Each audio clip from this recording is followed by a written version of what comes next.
ഇപ്പോൾ സ്വന്തം രാജ്യത്ത് തന്നെ നാണം കെട്ടി നിൽക്കുകയാണ് ഇറാൻ. കാരണം ഹനിയയുടെ മരണം തന്നെ ഇറാനിൽ വെച്ചാണ് ഹനിയെ കൊല്ലപ്പെട്ടത്.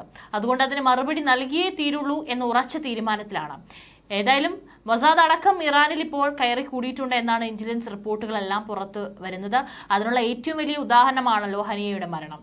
ഹനിയയുടെ സെക്യൂരിറ്റി വലയങ്ങളെല്ലാം ഭേദിച്ചുകൊണ്ടാണ് മൊസാദ് ചാരന്മാർ അവിടെ കടന്നുകൂടിയതും വളരെ കൃത്യമായി പണി ഒപ്പിച്ച് ഹനിയെ തീർത്തതും.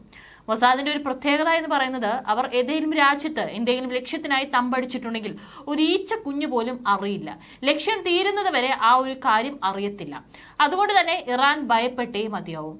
അതിനിടയിൽ രാജ്യത്തിന്റെ വടക്കൻ ഭാഗത്ത് ഇറാൻ സൈനിക അഭ്യാസ പ്രകടനം നടത്തിയതായി റിപ്പോർട്ടുകളാണ് ഇപ്പോൾ പുറത്തു വരുന്നത്. കഴിഞ്ഞ മാസം ഒടുവിൽ ഹമാസ് നേതാവ് ഇസ്മായിൽ ഹനിയ ടെഹ്റാനിൽ കൊല്ലപ്പെട്ടതിന് തിരിച്ചടി നൽകുമെന്ന ഇറാന്റെ പ്രഖ്യാപനത്തിന് ഊർജ്ജം പകരുന്നതാണ് ഈ സൈനിക അഭ്യാസം എന്നാണ് ചില അന്താരാഷ്ട്ര മാധ്യമങ്ങളിൽ പുറത്തുവരുന്ന റിപ്പോർട്ടുകൾ. ചൊവ്വാഴ്ച പ്രാദേശിക സമയം വൈകിട്ട് 7:30 മുതൽ 8:30 വരെയായിരുന്നു കാസ്പിയൻ കടൽ തീരത്തെ ഇറാൻ പ്രവിശ്യയായ ഗിലാനിൽ അഭ്യാസ പ്രകടനം നടന്നത്. നാവികസേനയുടെ പ്രതിരോധ സന്നദ്ധത ശക്തിപ്പെടുത്തുന്നതിനാണ് സൈനിക അഭ്യാസ പ്രകടനം ആസൂത്രണം ചെയ്തതെന്ന് പ്രാദേശിക ഉദ്യോഗസ്ഥരുദ്ധരിച്ച് വാർത്താ ഏജൻസികൾ റിപ്പോർട്ട് ചെയ്യുന്നു. 3 ദിവസത്തിനുള്ളിൽ ഇറാന്റെ രണ്ടാമത്തെ സൈനിക അഭ്യാസ പ്രകടനമാണിത്.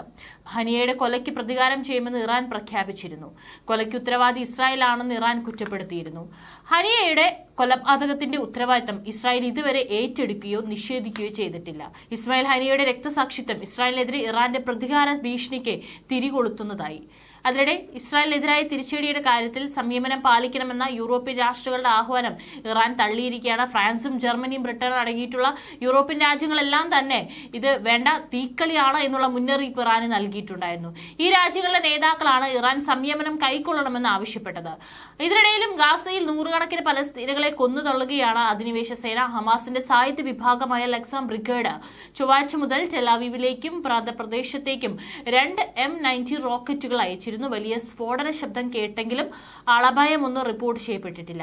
ഇതുകൂടാതെ ഖത്തറിൽ നിന്ന് തുടങ്ങുന്ന ഗാസ വെടിനിർത്തൽ ചർച്ചയിൽ പങ്കെടുക്കില്ലെന്ന് ഹമാസ് പ്രഖ്യാപിച്ചതോടെ ഇസ്രായേൽ ആക്രമിക്കാനുള്ള നീക്കവുമായി ഇറാനും രംഗത്തുണ്ട്. വെടിനിർത്തലിന് ധാരണയായാൽ ഇസ്രായേലിനെ തൽക്കാലം ആക്രമിക്കില്ലെന്ന് ഇറാൻ അറിയിച്ചിരുന്നു. അതേസമയം ഹമാസുമായി പരോക്ഷ ചർച്ചകൾ നടത്താമെന്നാണ് US, ഖത്തർ, ഈജിപ്ത് തുടങ്ങിയ മധ്യസ്ഥ രാജ്യങ്ങളുടെ പ്രതീക്ഷ. ചർച്ചയിൽ ഇസ്രായേലിലെ പ്രതിനിധി സംഘം പങ്കെടുക്കും. ഹമാസ് മുൻ തലവൻ ഇസ്മായിൽ ഹനിയെ വധിച്ചതിന് പ്രതികാരമായാണ് ഇറാൻ ഇസ്രായേലിനെ ആക്രമിക്കാൻ ഒരുങ്ങുന്നത്. ആക്രമണം ഈ ആഴ്ച ഉണ്ടായേക്കുമെന്നാണ് US ഇന്റലിജൻസ് ഉദ്യോഗസ്ഥർ പറയുന്നത്. ആക്രമണത്തിൽ ഇറാന്റെ പരമോന്നത നേതാവ് അയത്തുള്ള അലി ഖമേനി ഉത്തരവിട്ടിരുന്നു.